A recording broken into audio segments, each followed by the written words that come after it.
Alhamdulillah, wassalatu wassalamu ala rasulillah wa ala alihi wa suhabihi al-faizina biridallah wa man ahsanu qawlan mimman da'a ila Allah wa amila salihan wa qala innani minal muslimin. വേദിയിലിരിക്കുന്ന ബഹുമാന്യരെ, പ്രിയപ്പെട്ട സഹോദരന്മാരെ, സഹോദരിമാരെ, അസ്സലാമു അലൈക്കും. സർവേശ്വരനായ സ്രഷ്ടാവിൽ നിന്നുള്ള അള്ളാഹുവിൽ നിന്നുള്ള സമാധാനമുണ്ടാകട്ടെ. മതേതര ഭാരതത്തിലെ മുസ്ലിങ്ങളുടെ അവകാശങ്ങളെയും ബാധ്യതകളെയും സംബന്ധിച്ച് സംസാരിക്കാനാണ് സംഘാടകർ എന്നോട് അഭ്യർത്ഥിച്ചിരിക്കുന്നത്. ഭാരതത്തിലെ ഏറ്റവും വലിയ ന്യൂനപക്ഷം മുസ്ലിങ്ങളാണ്. ജനസംഖ്യയിൽ 15 കോടിയോളം മുസ്ലിങ്ങളുണ്ടെന്ന് കണക്കാക്കപ്പെടുന്നു. ഇന്തോനേഷ്യയെക്കാളും പാകിസ്ഥാനേക്കാളും ബംഗ്ലാദേശിനേക്കാളും ഏറ്റവും അധികം മുസ്ലിങ്ങളുള്ളത് ഭാരതത്തിലാണ്. ലോക മുസ്ലിങ്ങളുടെ കണക്കെടുത്താൽ 2ാം സ്ഥാനം ഭാരതത്തിനാണ്.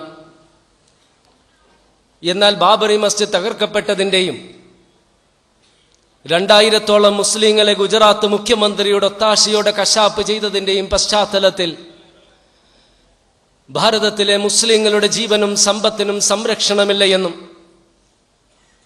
അവർക്കിവിടെ മതസ്വാതന്ത്ര്യമില്ല എന്നും ചില പ്രസ്ഥാനങ്ങൾ വ്യക്തമായ ഗൂഢലക്ഷ്യത്തോടുകൂടി പ്രചരണം നടത്തുന്ന പശ്ചാത്തലത്തിൽ മതേതര ഭാരതത്തിലെ മുസ്ലിങ്ങളുടെ അവകാശങ്ങളെ സംബന്ധിച്ച് നാം വ്യക്തമായി അറിഞ്ഞിരിക്കണം. ജനാധിപത്യത്തിൻ്റെയും മതേതരത്വത്തിൻ്റെയും മനുഷ്യ സമത്വത്തിൻ്റെയും ഈറ്റില്ലമെന്ന് അവകാശപ്പെടുന്ന ഫ്രാൻസിലും ജർമ്മനിയിലും ഇറ്റലിയിലും ഡെൻമാർക്കിലും സ്വിറ്റ്സർലൻഡിലുമെല്ലാം ഇസ്ലാമിക വേഷങ്ങൾ നിരോധിക്കുകയും മസ്ജിദുകളുടെ നിർമ്മാണങ്ങൾ പോലും തടയപ്പെട്ടുകൊണ്ടിരിക്കുന്ന ഈ കാലഘട്ടത്തിൽ ഭാരതത്തിലെ മുസ്ലിങ്ങൾ ഉൾക്കൊള്ളുകയും മനസ്സിലാക്കുകയും ചെയ്യേണ്ട ചില യാഥാർത്ഥ്യങ്ങളുണ്ട്.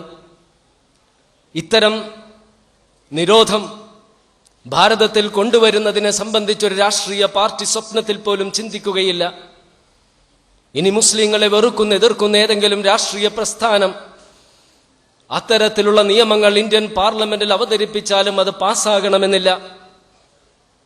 ഇനി പാസ്സായാൽ തന്നെ ഭാരതത്തിന്റെ ഭരണഘടനയുടെ അടിസ്ഥാന തത്വങ്ങളായ മതേതരത്വത്തിനും മനുഷ്യാവകാശങ്ങൾക്കും വിരുദ്ധമാണെന്ന നിലയിൽ സുപ്രീം കോടതിയും ഹൈക്കോടതികളും ആ നിയമങ്ങൾ ദുർബലപ്പെടുത്തുകയും ചെയ്യും. ഖുർആനിക പ്രവാചക വചനങ്ങളെ വ്യാഖ്യാനിക്കുന്ന പ്രശസ്തമായ ചില സ്ഥാപനങ്ങൾ അമേരിക്കയുടെ നിർദ്ദേശപ്രകാരം മധ്യേഷ്യയിൽ അടച്ചുപൂട്ടിയത് എനിക്ക് വ്യക്തിപരമായി അറിയാം. അത്തരത്തിലുള്ളൊരു നിർദ്ദേശം ഭാരത ഗവൺമെന്റിനോട് നൽകുവാൻ അമേരിക്ക ധൈര്യപ്പെടുകയില്ല. ഇനി അങ്ങനെ നൽകുകയും ഭരിക്കുന്ന ഗവൺമെന്റ് അത് അംഗീകരിക്കുകയും ചെയ്താൽ മുസ്ലിങ്ങൾക്കത് കോടതിയെ സമീപിച്ചുകൊണ്ട് ദുർബലപ്പെടുത്തുവാനും കഴിയും. ഇത്രയേറെ മുസ്ലിങ്ങൾക്ക് അവകാശങ്ങൾ നൽകുന്ന ഭാരതത്തിലെ മുസ്ലിങ്ങൾക്ക് അവകാശങ്ങളില്ല, സ്വാതന്ത്ര്യമില്ല എന്ന് പറയുന്നവരാണ് സത്യത്തിന് നേരെ മുഖം തിരിക്കുന്നവർ. മഹാത്മാഗാന്ധിജി എഴുതി, ഞാൻ സങ്കല്പിക്കുന്ന സ്വപ്നം കാണുന്ന ഭാരതം ഹിന്ദുക്കളെ കൊണ്ട് മാത്രം നിറഞ്ഞ ഭാരതമല്ല, ഹിന്ദുക്കളോടൊപ്പം സിഖുകാരും ജൈനമതക്കാരും ക്രിസ്ത്യാനികളും മുസ്ലിങ്ങളും എല്ലാം തോളോട് തോൾ ചേർന്ന് നിന്നുകൊണ്ട് പ്രവർത്തിക്കുന്ന ഒരു ഭാരതത്തെയാണ് ഞാൻ സ്വപ്നം കാണുന്നത്, സങ്കല്പിക്കുന്നത്, ആഗ്രഹിക്കുന്നത്. ഭരണഘടനയുടെ ശില്പികൾ ഭരണഘടനയ്ക്ക് രൂപം നൽകുമ്പോഴും ഗാന്ധിജിയുടെ സ്വപ്നങ്ങൾ സാക്ഷാത്കരിക്കുവാൻ പരമാവധി ശ്രമിച്ചിട്ടുണ്ട്. ഈ രാജ്യത്തിന്റെ സ്വഭാവം എന്തായിരിക്കണം, ജനങ്ങളുടെ അവകാശങ്ങൾ എന്തായിരിക്കണമെന്ന് നിർവചിക്കുന്ന ഭാരതത്തിന്റെ ഭരണഘടനയുടെ ആമുഖമായ പ്രിയാമ്പിളിൽ റിപ്പബ്ലിക്, സോവറിൻ, ഡെമോക്രാറ്റിക്, സോഷ്യലിസ്റ്റ് എന്നീ പദങ്ങളോടൊപ്പം തന്നെ സെക്യുലർ, മതേതരത്വം എന്ന പദം കൂടി ചേർത്തിട്ടുണ്ട്.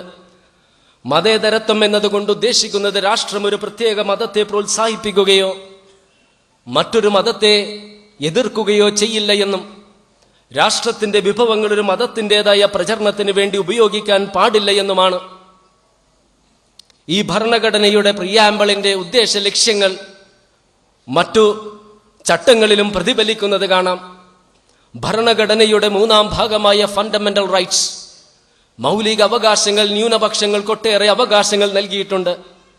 ഒരു പ്രത്യേക മതവിഭാഗത്തിൽ പെട്ടു എന്നതിന്റെ പേരിൽ ഒരു വ്യക്തിക്കും നീതി നിഷേധിക്കരുതെന്നും നിയമത്തിന്റെ സംരക്ഷണം ഒരു മതത്തിൽ പെട്ടുവെന്നതിന്റെ പേരിൽ ആർക്കും തിരസ്കരിക്കരുതെന്നും പ്രഖ്യാപിക്കുന്ന ഭരണഘടനയിലെ 14-ാം ചട്ടവും ഒരു പ്രത്യേക മതത്തിന്റെ പേരിൽ പെട്ടുവെന്നതിന്റെ പേരിൽ ആരോടും വിവേചനം കാണിക്കരുതെന്ന് കൽപ്പിക്കുന്ന ഭരണഘടനയിലെ 15-ാം ചട്ടവും രാഷ്ട്രത്തിന്റെ ഏത് പദവിയാണെങ്കിലും ജോലിയാണെങ്കിലും അത് രാഷ്ട്രപതി സ്ഥാനമാണെങ്കിലും ഉപരാഷ്ട്രപതി സ്ഥാനമാണെങ്കിലും പ്രധാനമന്ത്രി സ്ഥാനമാണെങ്കിലും സ്പീക്കറുടെ സ്ഥാനമാണെങ്കിലും അല്ലെങ്കിൽ ഒരു പ്യൂണിന്റെ ജോലിയാണെങ്കിലും ഒരു പ്രത്യേക മതവിഭാഗത്തിൽ പെട്ടു എന്നതിന്റെ പേരിൽ അയാൾക്കത് നിഷേധിക്കരുത് എന്ന് പ്രഖ്യാപിക്കുന്ന ഭരണഘടനയുടെ 16-ാം ഖണ്ഡികയും പിന്നോക്ക സമുദായങ്ങളിൽ പെട്ടവർക്ക് ജോലിയിലും വിദ്യാഭ്യാസത്തിനും സംവരണം നൽകണമെന്ന് നിർദ്ദേശിക്കുന്ന ഭരണഘടനയുടെ 17-ാം ചട്ടവും യോഗം കൂടുവാനും സംഘങ്ങൾ ഉണ്ടാക്കുവാനും രാജ്യത്തിന്റെ ഏത് ഭാഗങ്ങളിൽ സഞ്ചരിക്കുവാനും രാജ്യത്തിന്റെ ഏത് ഭാഗങ്ങളിൽ താമസിക്കുവാനും പൗരന്മാർക്ക് അവകാശമുണ്ടെന്ന് പ്രഖ്യാപിക്കുന്ന ഭരണഘടനയുടെ 19-ാം ചട്ടവും ഇഷ്ടമുള്ള വിശ്വാസം സ്വീകരിക്കുവാനും ആ വിശ്വാസത്തിനനുസരിച്ച് ജീവിക്കുവാനും ആ വിശ്വാസം പ്രബോധനം നടത്തുവാനും പൗരന്മാർക്ക് അവകാശമുണ്ടെന്ന് നിർദ്ദേശിക്കുന്ന ഭരണഘടനയുടെ 25-ാം ചട്ടവും മതധർമ്മ സ്ഥാപനങ്ങൾ നടത്തുവാനും അതിനുവേണ്ടി സ്ഥാവര ജംഗമ വസ്തുക്കൾ വാങ്ങുവാനും അവ പരിപാലിക്കുവാനും പൗരന്മാർക്ക് അവകാശമുണ്ടെന്ന് പ്രഖ്യാപിക്കുന്ന ഭരണഘടനയുടെ 26-ാം ചട്ടവും ഒരു പ്രത്യേക മതത്തിന് പ്രബോധനം നടത്തിയതിന്റെ പേരിൽ ആരുടെയും മേൽ നികുതി ചുമത്തരുത് എന്ന് പ്രഖ്യാപിക്കുന്ന ഭരണഘടനയുടെ 27-ാം ചട്ടവും മതസ്ഥാപനങ്ങളിൽ പോകുന്നതിനും മതയോഗങ്ങളിൽ പങ്കെടുക്കുന്നതിനും പൗരന്മാർക്ക് അവകാശമുണ്ട് എന്ന് നിർദ്ദേശിക്കുന്ന ഭരണഘടനയുടെ 28-ാം ചട്ടവും ഭാരതത്തിലെ ഭരണഘടന നൽകുന്ന അവകാശങ്ങൾ വെച്ച് നമുക്കൊന്ന് വിശകലനം ചെയ്താൽ മുസ്ലിമായി ജീവിക്കുവാനും അള്ളാഹുവിനെ ആരാധിക്കുവാനും നമസ്കരിക്കുവാനും മസ്ജിദുകളിൽ പോകുവാനും മസ്ജിദുകൾ നിർമ്മിക്കുവാനും ഹജ്ജ് കർമ്മം ചെയ്യുവാനും സക്കാത്ത് നൽകുവാനും അതുപോലെ തന്നെ ഇസ്ലാമിക പ്രബോധനം മറ്റുള്ളവരിൽ എത്തിക്കുവാനും ഭാരതത്തിലെ പൗരന്മാർക്ക് അവകാശമുണ്ട് എന്ന് ഭരണഘടന പ്രഖ്യാപിക്കുന്നു. ഈ അവകാശങ്ങൾ ആരെങ്കിലും ധ്വംസിച്ചാൽ നിഷേധിച്ചാൽ കോടതികളിൽ സമീപിക്കുവാനും ഇവ പുനഃസ്ഥാപിക്കുവാനും പൗരന്മാർക്ക് അവകാശമുണ്ട്. മറ്റു പൗരന്മാരെ പോലെ തന്നെ മുസ്ലിങ്ങൾക്കും വോട്ടവകാശം സമ്മതിദാന അവകാശം വിനിയോഗിക്കുവാനും അതിലൂടെ ഭരണകർത്താക്കളെ മാറ്റുവാനും കഴിയും.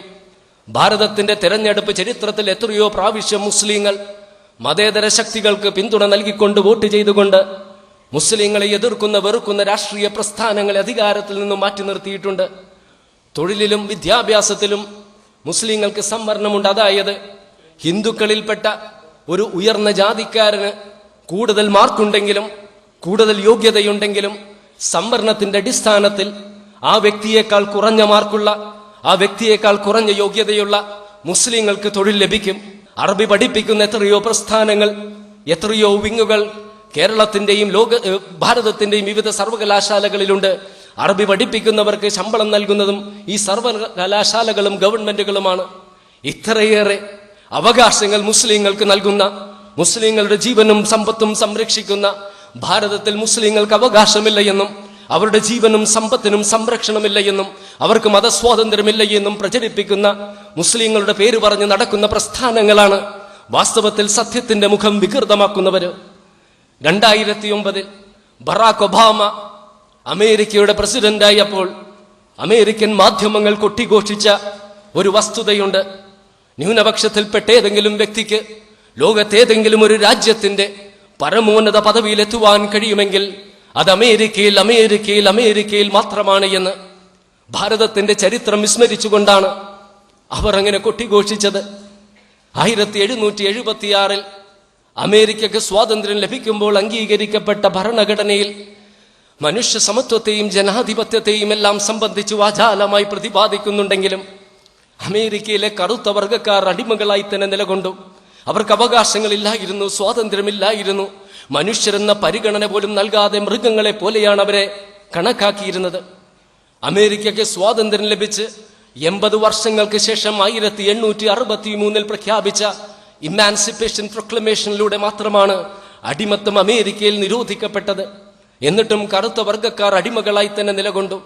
കറുത്തവർക്കും വെളുത്തവർക്കും വ്യത്യസ്ത ദേവാലയങ്ങളും വിദ്യാലയങ്ങളും താമസ സ്ഥലങ്ങളും പൊതുസ്ഥലങ്ങളുമായിരുന്നു. കറുത്തവർക്കും വെളുത്തവർക്കും ബസ്സുകളിലും അതുപോലെ തന്നെ ട്രെയിനുകളിലും വ്യത്യസ്ത ഇരിപ്പിടങ്ങളായിരുന്നു. 1960 ആദ്യ കാലഘട്ടത്തിൽ മാർട്ടിൻ ലൂതർ കിങ് മുതലായവരുടെ ശക്തമായ സിവിൽ റൈറ്റ്സ് മൂവ്മെന്റിലൂടെ മാത്രമാണ് കറുത്തവർക്ക് പല അവകാശങ്ങളും ലഭിച്ചത്. അമേരിക്കയ്ക്ക് സ്വാതന്ത്ര്യം ലഭിച്ച് 230 വർഷങ്ങൾക്ക് ശേഷമാണ് ബറാക് ഹുസൈൻ ഒബാമ അമേരിക്കയുടെ പ്രസിഡന്റ് ആകുന്നത്. ഇന്നും അമേരിക്കയിൽ ഒരു വനിത പ്രസിഡന്റ് ആയിട്ടില്ല.